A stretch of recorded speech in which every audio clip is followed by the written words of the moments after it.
बर्फानी गाक आखिरी चरवाहा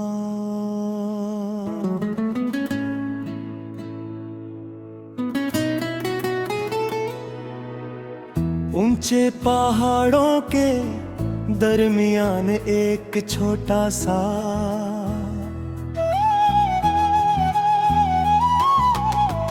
बर्फानी गांव था जहां सर्दियों में हर चीज सफेद चादर और लेती थी।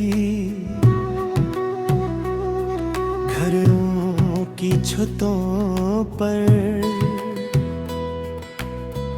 बर्फ जम जाती, दरख्तों की शाखें मोतियों के तरह चमकते और सुबह के वक्त सूरज की किरनी बर्फ पर पड़कर ऐसा मंजर बनाते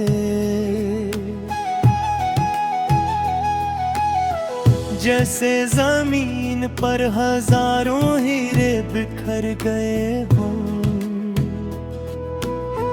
गांव के लोग सादा जिंदगी गुजारते, एक दूसरे की मदद करते और शाम ढलते अपने घरों में लकड़ी के चूल्हे जला लेते।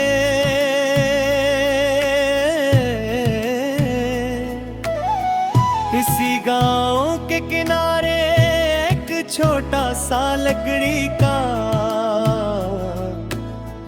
घर था जहां बाबा जलाल रहते थे। वो गांव के आखिरी चरवाही थे।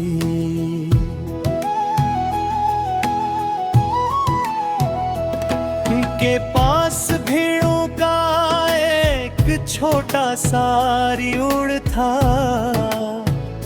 जिसे वो हर रोज पहाड़ी चरागाहों तक ले जाते। इनके हाथ में एक लंबी लाठी, किठे पर ऊनी चादर और चेहरे पर हमेशा सुकून भरी मुस्कुराहट रहती थी। एक दिन में भी उस सदाओं में पूछा, बर्फ हल्की हल्की गिर रही थी और ठंडी हवा ठनरे को छू रही थी। मैंने बाबा जलाल को सलाम किया, उन्होंने मोहब्बत से जवाब दिया और मुझे अपने साथ चिरागा की तरफ चलने की दावत दी। रास्ते में हर तरफ खामोशी थी, सिर्फ बर्फ पर कदमों की चिरचिराहट सुनाई दे रही थी। कुछ दूर जाकर हम एक ऊंची चट्टान पर बैठ गए जहां से पूरी वादी नजर आ रही थी। मैंने पूछा,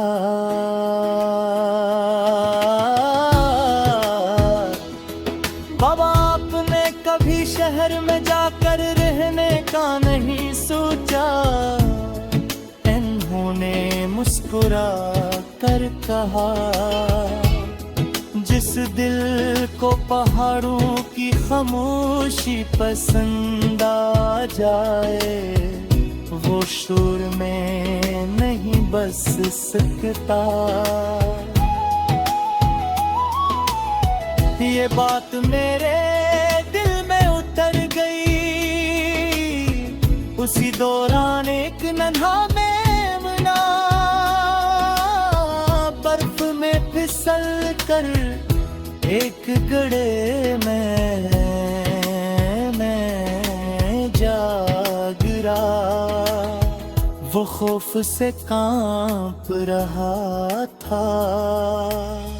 बाबा जलाल फौरन आगे बढ़े, उस एहतियात से उठाया, अपनी चादर में लपटा और कुछ देर सीने से लगा कर रखा।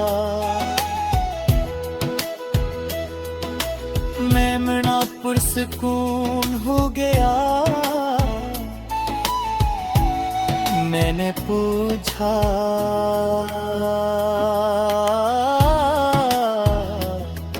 आप हर जानवर का इतना ख्याल क्यों रखते हैं? वो बोले, जो कमजोर की हिफाजत करे, कुदरत इसकी हिफाजत करती है। दोपहर के वक्त हमें बरह पे चश्मे ते किनारे आराम किया। बाबा जलाल ने अपनी रोटी दो हिस्सों में तकसीम की। एक हंस खुद खाया और दूसरा एक भूखे मुसाफिर को दे दिया, जो रास्ता भटक गया था।